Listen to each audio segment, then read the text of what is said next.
Halacha Yomi, we're up to the Melacha number 3, which is the Melacha Kotzer, harvesting.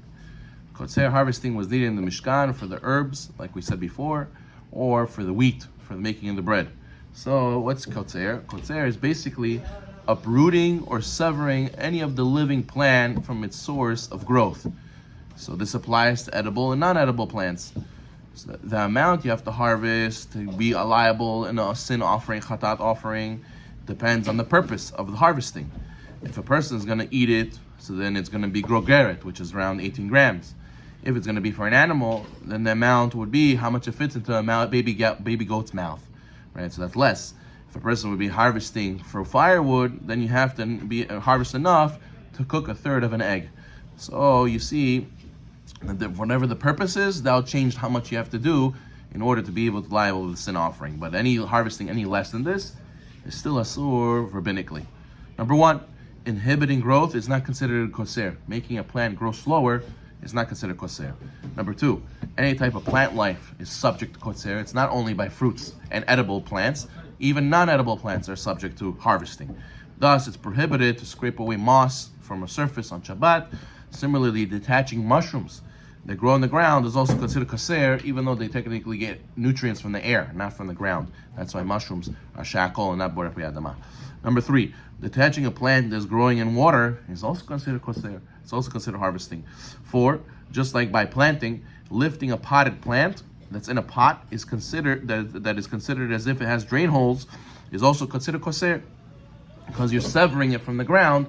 It was close to the ground, and you severed it by removing it from the closest to the ground, which you used to get nutrients from. Number 5, you may not cut a shoot. You're allowed to cut a shoot from an onion because it's not considered severing something from its natural source of growth. Number 6, you're not allowed to detach a fruit or a vegetable that's fully ripe, even though it's not getting nutrients from the tree anymore. As long as it's attached to the tree or the bush, it's still considered kotzer to rip it off. Number 7, even if a plant is dried out but it's attached to the ground, like hay, it's still rabbinically prohibited to cut it down. Number 8, it is permitted to walk or even run on grass on Shabbat, even if the grass is tall, and even though there's a possibility that you uproot the grass by walking or running on it. Regardless if there's a sidewalk available or not, you're allowed to choose to walk on the grass, and you're not obligated to walk on the pavement. You're also allowed to push a stroller over grass, even though it might uproot some of the grass while pushing it. It's not a psikration, no. And even if it is, it's an adarabanan. It's an adarabanan, and once you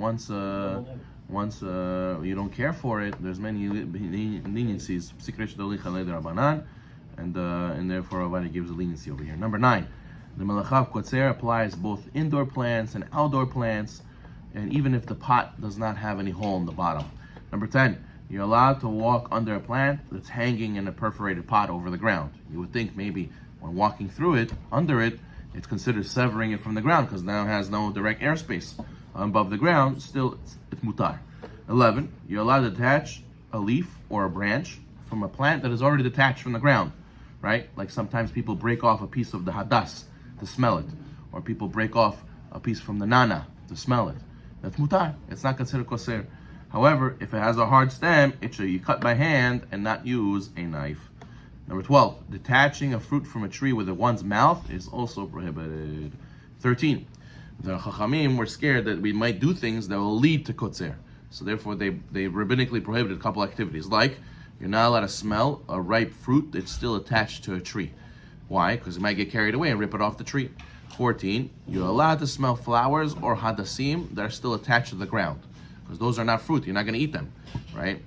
Number 15, it is permitted to say Birkat Ilanot on Shabbat.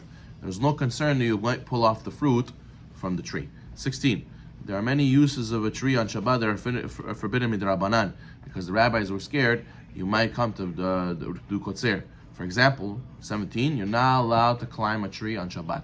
Sometimes kids like to climb trees on Shabbat, not allowed. 18, Chachamim enacted a penalty. Someone who purposely climbed the tree on Shabbat is not permitted to come down till after Shabbat. However, in such a case, you're allowed to pass him food, pass him sidur, and whatever he needs to do, and when he stays the rest of the Shabbat on the tree. No tree house. No tree house, correct.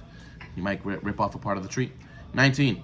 20. If a person climbed up on a tree on Shabbat by mistake, he didn't know, then he's allowed to come down immediately. However, if he can jump down, better to jump down.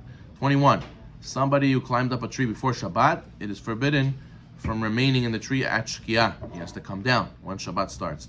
22. A child who is old enough to know what it means that it's a sur to climb a tree on Shabbat, and he does so anyways, he's not penalized. He doesn't have to stay in the rest of the tree, rest of Shabbat, but you have to explain to them, to the kids also, it's a sur.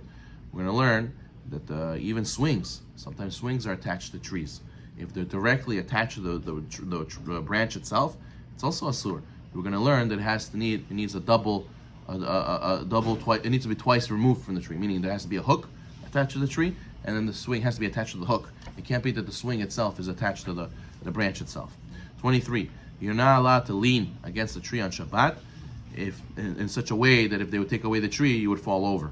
However, you're allowed to touch the tree or lean lightly against the tree without putting your whole weight.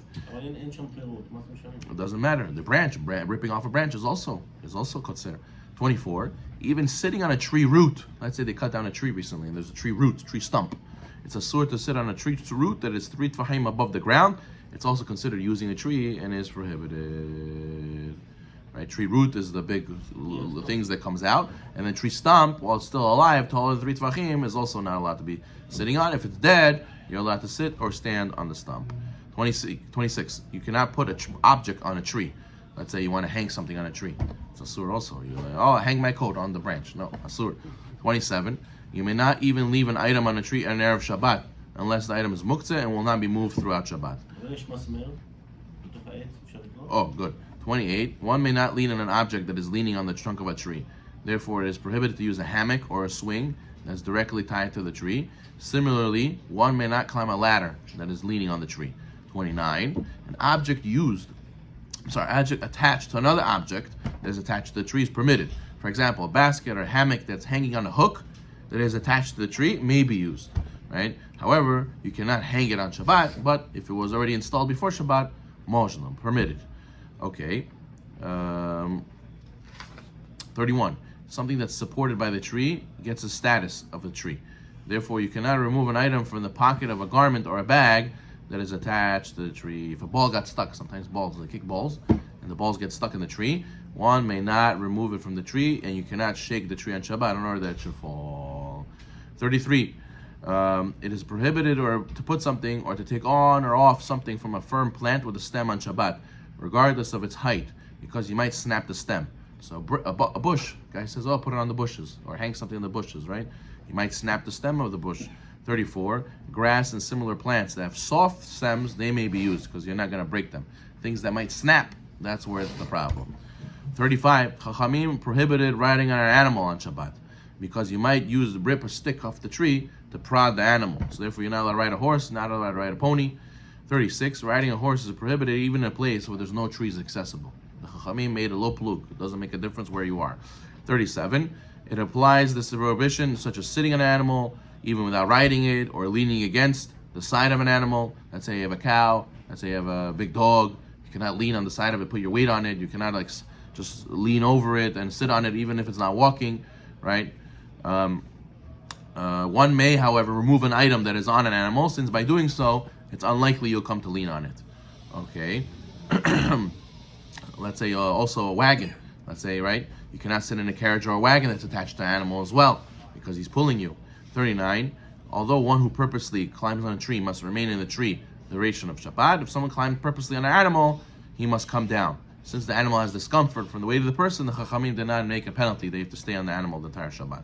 And lastly, 40, one may not detach and remove a honeycomb from a hive on Shabbat, because it's similar to the act of Kotzer. Now, ripping off a honeycomb from the source is not a plant. It's not Kotzer. But since it looks similar to it, so Chachamim made it a sur. Because it grows, right? The honeycomb grows just like a plant grows, just like a tree grows. So people will see you rip this off, they might think you can rip a fruit off a tree. So therefore the Chachamim made it that you cannot take a piece of honeycomb from the hive on Shabbat. Baruch Amen.